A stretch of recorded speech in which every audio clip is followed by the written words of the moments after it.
How are you doing today, sir? I'm doing good, Earl. Thank you. Absolutely. Good to talk to you again. Here you go again. It's time to talk about Zeus, the mighty. Yeah, I'm excited.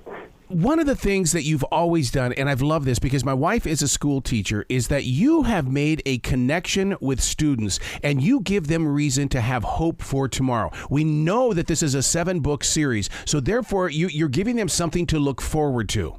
Oh, gosh, thanks. Yeah, I hope so. I've done, this is the 5th book that's out now, and they come out once a year, and I've had, young readers tell me they read it in a day.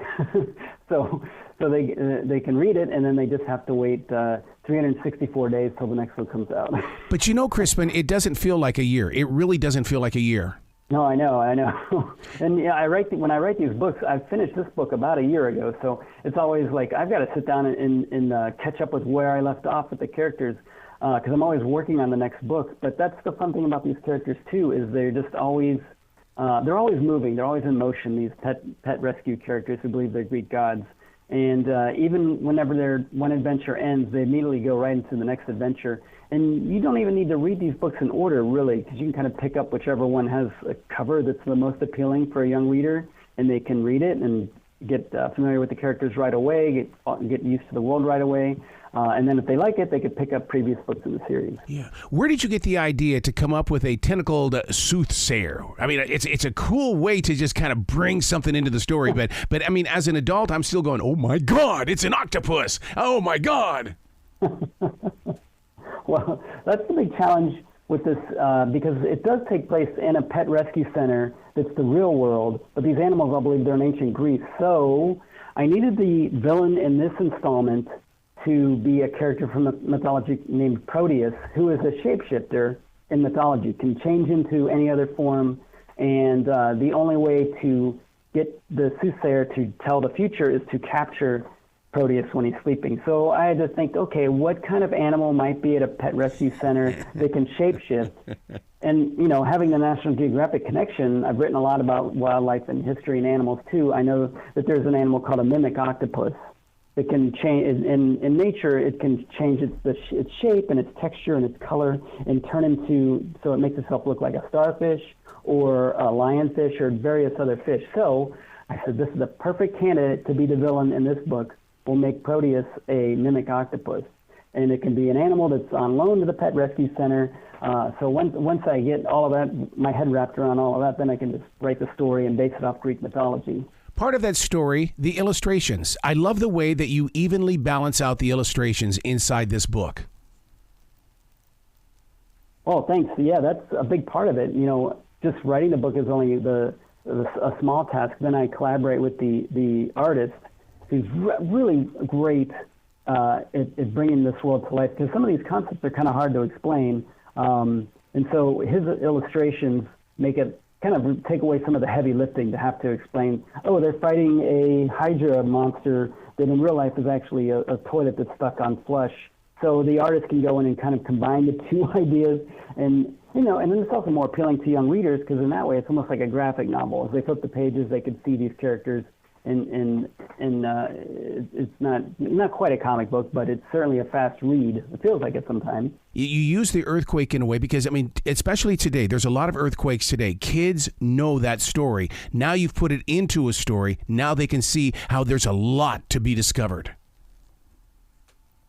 Yeah, I mean, once again, it comes down to how can I shake things up at the Pet Rescue Center, and honestly, an earthquake is the easiest way to do it. It kind of it does. It changes their world. It expands their ocean, the Aegean Sea, which in the Pet Center is actually the aquariums.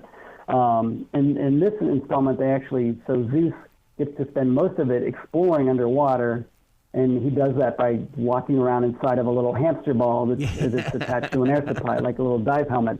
And it maybe bends the laws of physics a little bit, but we're talking about hamsters and cats and dogs that talk to each other and go on relive Greek myths every night. So I think it's forgivable. Now, when you write about animals like that, do you find yourself in real life when you're walking in on the streets talking to animals? Because I do. I love talking to animals all the time. Well, I actually live on a farm. Oh, good. And one of the animals in my book series, Hermes, is a hen, is based on one of our hens. The artist based her look on the hen. And so, yeah, and I call Hermes is my favorite hen. I call her my minion. We have I don't know, at this point, over 30 chickens, but she's my favorite. And, we've got, unfortunately, the other animals we got donkeys and cows and sheep. They don't quite work in a pet center environment, so I don't think they'll be starring in the series, but trust me, just like you, I talk to the animals all the time. Oh, and chickens were my thing when I was a kid. What we would do is before we'd go out and feed the cattle, we'd go in and grab a hen, and then we would take the hen with us to put up on the haystack, because they would if there was a snake or if there was a rat or a mouse up there, they would get that before we would be startled by them.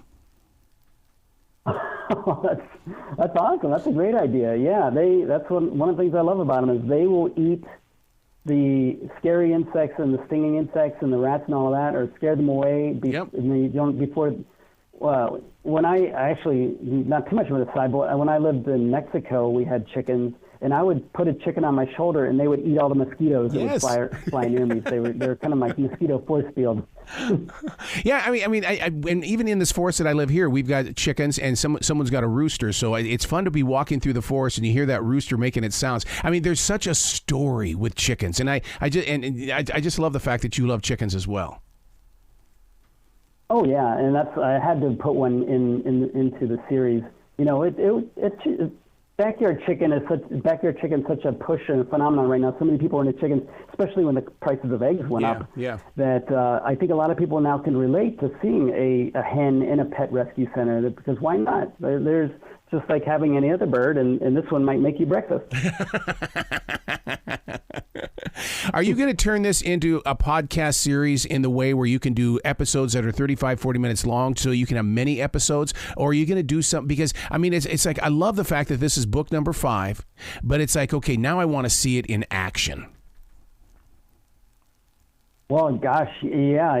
Disney bought National Geographic a while ago, and they have their own TV channel. So I'm always hoping that they might turn it into like a Disney Plus show, something for young viewers. But right now there's no plans. There is a podcast where they take the myths, and it's called Geeking Out, and it's very popular. It was actually started in the book series, and now it exists outside of the book series. But yeah, I would actually love to see if they would turn the books into something, into another format, like, TV show, or it could be like an audio adventure and a podcast. Wow. But right now, unfortunately, there's no plans. Wow. Well, congratulations on Zeus the Mighty, the Voyage of the Oddest Sea. I love that, the Oddest Sea. That's a good word there for you, Crispin. Thank you. Thank you very much.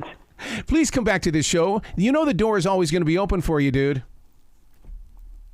Oh, I'd love to come back. I'll come back next year when the next one comes out, Arrow. Thanks for having me. You bet, always man. A pleasure. You be brilliant today, okay? Thank you. I'll do my best.